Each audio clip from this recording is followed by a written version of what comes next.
ರಾಜ್ಯದ ಮುಖ್ಯಮಂತ್ರಿಯಾಗಿ ನಮ್ಮೆಲ್ಲರ ನೆಚ್ಚಿನ ನಾಯಕರು ಹಾಗೂ KPCC ಅಧ್ಯಕ್ಷರಾದಂಥ DK ಶಿವಕುಮಾರ್ ಅವರು ಪದಗ್ರಹಣ ಮಾಡ್ತಾ ಇದ್ದಾರೆ.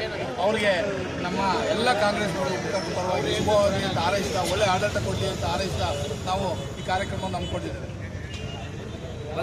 ಸಾಹೇಬರು ಕರ್ನಾಟಕ ರಾಜ್ಯದ 25ನೇ ಮುಖ್ಯಮಂತ್ರಿಯಾಗಿ ಈ ದಿವಸ ಪದಗ್ರಹಣ ಮಾಡ್ತಿದ್ದಾರೆ.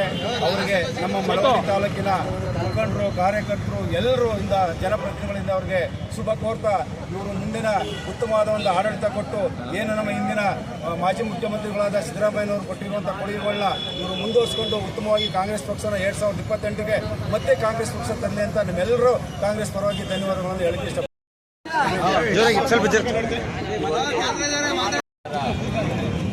ಹೆಚ್ಚಿನ ನಾಯಕರು, ಪ್ರದೇಶ ಕಾಂಗ್ರೆಸ್ ಸಮಿತಿಯ ಅಧ್ಯಕ್ಷರು ಆದಂಥ DK ಶಿವಕುಮಾರ್ ಅವರು ನೂತನವಾಗಿ ಮುಖ್ಯಮಂತ್ರಿಯಾಗಿ ಪ್ರಮಾಣ ವಚನವನ್ನು ಇದೀಗ ಸ್ವೀಕರಿಸಿದ್ದಾರೆ.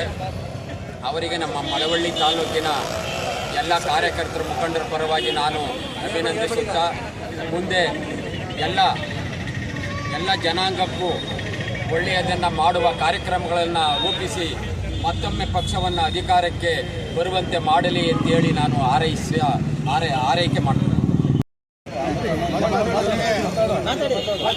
ಏನು ಇವತ್ತು ಕರ್ನಾಟಕ ರಾಜ್ಯದ 25ನೇ ಮುಖ್ಯಮಂತ್ರಿಗಳಾಗಿ ಅಧಿಕಾರ ಸ್ವೀಕಾರ ಮಾಡ್ತಾ ಇರ್ತಕ್ಕಂಥ DK ಶಿವಕುಮಾರ್ ಅವರಿಗೆ ಮಳವಳ್ಳಿ ತಾಲೂಕಿನ ಎಲ್ಲ ಕಾಂಗ್ರೆಸ್ ಪಕ್ಷದ ಬಂಧುಗಳ ಪರವಾಗಿ ಹೃತ್ಪೂರ್ವಕವಾದಂಥ ಅಭಿನಂದನೆಗಳನ್ನ ಸಲ್ಲಿಸ್ತಾ, ಏನು ಸರಿಸುಮಾರು 45 ವರ್ಷಗಳಿಂದ ಕಾಂಗ್ರೆಸ್ ಪಕ್ಷದ ಕಟ್ಟಾಳುಗಳಾಗಿ ಮತ್ತು ಈ ರಾಜ್ಯದಲ್ಲಿ ಹಲವಾರು ಸಚಿವರ ಸ್ಥಾನವನ್ನು ಅಲಂಕರಿಸಿ, ಜೊತೆಗೆ ಈ ರಾಜ್ಯದಲ್ಲಿ ಸಿದ್ದರಾಮಯ್ಯನವರು ಮತ್ತು DK ಶಿವಕುಮಾರ್ ಅವರ ನೇತೃತ್ವದಲ್ಲಿ ಕಾಂಗ್ರೆಸ್ ಸರ್ಕಾರವನ್ನು ಅಧಿಕಾರಕ್ಕೆ ತಂದು 2023ನೇ ಇಸ್ವಿನಲ್ಲಿ ಮುಖ್ಯಮಂತ್ರಿಗಳಾದಂಥ ಸಿದ್ದರಾಮಯ್ಯನವರು ಈ ರಾಜ್ಯದಲ್ಲಿ ಅಧಿಕಾರವನ್ನು ನಡೆಸಿ ಸುಮಾರು 3 ವರ್ಷಗಳ ಕಾಲ ಅಧಿಕಾರವನ್ನು ನಡೆಸಿ ಸುಗಮವಾಗಿ ಮುಖ್ಯಮಂತ್ರಿ ಸ್ಥಾನವನ್ನು ಬಿಟ್ಟುಕೊಟ್ಟು ಈ ರಾಜ್ಯದಲ್ಲಿ ಒಂದು ಉತ್ತಮವಾದಂಥ ಆಡಳಿತವನ್ನು ಕೊಡಬೇಕು ಅಂತೇಳಿ DK ಶಿವಕುಮಾರ್ ಅವರು ಇವತ್ತು ಮುಖ್ಯಮಂತ್ರಿಗಳಾಗ್ತಾ ಇದ್ದಾರೆ.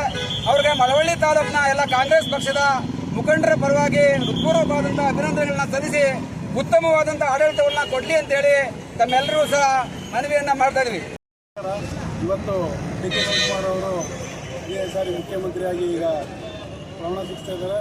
ಏನು ಹಿಂದೆ ಸಿದ್ದರಾಮಯ್ಯನವರು ಆಡಳಿತ ಕೊಟ್ಟಿದ್ರು, ಅದೇ ಆಡಳಿತನ ಮುಂದೆ ಕಂಟಿನ್ಯೂ ಆಗಬೇಕು ಮತ್ತು ಗ್ಯಾರಂಟಿಗಳು ಅದೇ ರೀತಿ ಇರಬೇಕು ಅಂತ ಹೇಳ್ತಾ ಇವತ್ತು ನಮ್ಮ ಕಾಂಗ್ರೆಸ್ ಮುಖಂಡರ ಪರವಾಗಿ ನಾನು ಕೃಷ್ಣವರು ಮಾತಾಡ್ತಾ ಇದ್ದೀನಿ.